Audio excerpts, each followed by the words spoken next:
Adani Group ne ha nai batra ko sir Adani ne to ha Adaniya bahai investment se kalam pegen haya BTC ne APDCL ase be ha ko APDCL ne se manse lease hogan are Adaniya bahai business se kalam malu ye pala jengo development jana na sakriya bobo munge business abre develop jaga sara world sara India yaw industry ko nang angra kono jaga gila जोंल' बिदि जानानै थानो हाया जों गावखौनो गाव हिनमान्यतानिफ्राय उद्धार खालामनांगोन इनभेस्टमेन्ट खालामफैदों जेलानाखि बिटिपिए जादोंमोन सालाकाथियाव अब्लाबो बिदिनो बुंदोंमोन नाथाय बिटिपिए जानाय लोगो लोगो दा जुगे जुगे सोलिनानै दं 72 निफ्राय दिनैसिम साख्रि बाख्रि मोनदों थार्ड ग्रेड फर्थ ग्रेड आरो बिजनेस खालामनो मोनदों टेक्निकेल लेभेल बा गोजौ लेभेलनि साख्रि बाख्रिनि खोथाखौथ' जों बुंनो हाया तो दिनै नाङा जेलानाखि बिआरपिएल गायसनदोंमोन बङाइगावआव बे गभर्नमेन्टनिनो अनुस्थान अब्लाबो बेखौ प्रतिबाद खालामदोंमोन नाथाय बे जायगानि मानसिफ्रा बेनिफिट जादों दा जौगादों दिनै आदानिया फैदों बाय 35 बोसोरनि मोनसे लिज आरो बे हाया बिटिसिनिनो जानानै थागोन तो बिनिफ्राय जि बिजनेस जागोन देशा डेभेलप जागोन स्टेटआ डेभेलप जागोन आरो लोगोसेयैनो जोङो माने दिनैहाय बिटिसि ओनसोलावबो बिनि फाइनान्सियेल बेनिफिटखौ जे जों मोनगोन दा बेखौ जोङो जबरदस्ति रावनिबो हाखौ लानानै इन्डास्ट्रि खालामा बे परबतजरानि मानसिफ्रा जेरैखि जाया बे हाखौ जों होआ होननानै बुंथारोबा बाहायनो जबरदस्ति खालामनांगौ गैया बेनि थाखाय दस्रा जायगायावबो नागिरनो हायो आरो दस्रा जायगायाव बिनि अबजेक्सन फैनाय नङा आं सानो हारसिङैनो गावनि आथिङाव गसंथानो हानाय मोनसे ओरैबायदि शक्तिशालि दल आरो बेबायदि गोख्रों दल हयतोबा गुबुन दला जानो हायाखै दा ओंखायनो जोङो मोनफ्रोमबो बुथ लेभेलाव बुथ सन्मिलन खालामबाय आरो जोंनि बुथ लेभेल वार्कारफ्रा 5000 6000 बुथ लेभेल वार्कार आरो इसिबां रोजा रोजा जेराव भट देरहानो थाखाय 20000 22000 भट नांगौ बाय बुथ लेभेल वार्कारानो जुदि 5-6000 जायो अब्ला जोङो बेखौ जुदि माल्टिप्लाइ खालामो जे 4 जन बा 5 जन बेनि गेजेराव जोङो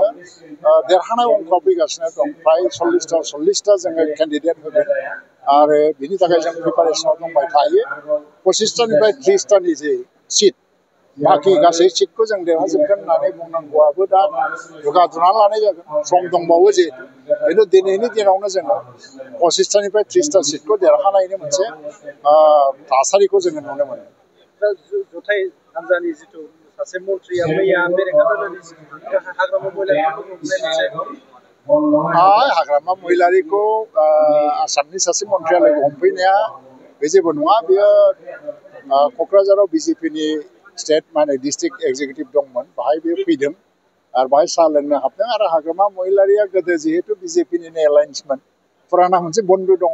राजनैतिक जेबो गैया बेवहाय आरो बिसोर लोगो हमलायनानै मा रायलायदों रायलाया बे बाथ्राया जेबो नङा खारन जोंनि एलायन्सआ दिल्ली जे नेशनेल पार्टी नेशनेल जि कमिटि जेपि नाड्डानि दैदेननायाव आरो इउपिपिएल प्रमद बर'नि दैदेननायाव बे एलायन्सआ जिहेतु दिनैसिमबो दङ बेखौ लानानै बेखौ जेबो स्पेकुलेसन खालामनो नाङा राजनैतिकबाबो जेबो गैया प्राय 10,000 बेनिफिसियारिखौ बावहाय लेंहरनाय जादों आरो बिनि थांखिया जाहैबाय मोनसे एवारनेस जाय दा बिटिसिनि सिङाव मा बेनिफिसियारि सोलिगासिनो दङ बेजों लोगोसेनो गभर्नमेन्ट अफ इन्डियानिबो माखासे आसनिफोर आरो दा स्टेट गभर्नमेन्टनि माखासे आसनिफोर दा जुदि नायो जे जेनेबा PMAY ग्रामीण बिनि गेजेराव रौता ब्लकनि सिङाव प्राय 9396टा टारगेटमोन दा सेंसन जाबाय 9215 आरो कमप्लिट जाबाय 7436 आरो दा जागासिनो दं 1779 बे दा अनगयिं आरो दा नेशनेल जि ससियेल एसिस्टेन्स प्रग्राम बेवहाय दिबांग पेन्सन बा बृद्ध पेन्सन थायो दा बेनि गेजेराव दा 5166 जन बिसोरो हयथ' मोनबाय आरो अरुणोदया फार्स्ट फेजआव प्राय 6040 मोनदोंमोन सेकेन्ड फेजआव 3234 मोनदोंमोन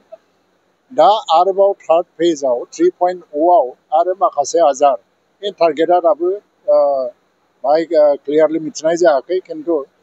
बे एसे बांसिन जागोन आगोलनिफ्राय बेबायदि टारगेट दङ बेखौ मोनजोबगोन अरुणोदयाबो लोगोसेयैनो दिनैहाय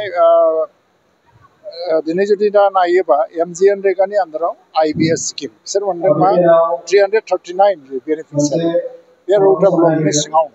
दा बेखौनो जों दा मानसिफोरनि गेजेराव फोसावनो लुबैदों आरो बे अनगयिं स्किम बेजों लोगोसेयैनो BTC आ दा माखासे सुपार 50 मिशन लोगोसेयैनो हमनानै लादो अनसाय बिथांखि आइ अनसाय बिथांखि गियान सोरां बिथांखि पेन रोदोमखां बिथांखि बेबायदि बिथांखिफोरनि गेजेरजों गोबां बेनिफिसियारिफोरनो बेनिफिट होनाय जादों दा बेनि गेजेरजों जों BTC ओनसोलाव जे कमिउनिटि वेलनेस जिथु लामा बा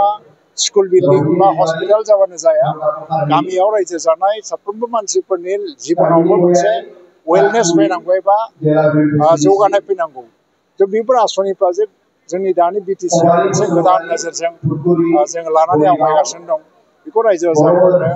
फोरमायनाया जोंनि उद्देश्य आरो फैगौ समाव आरोबाव एसेम्बलि सेगमेन्ट वाइजआव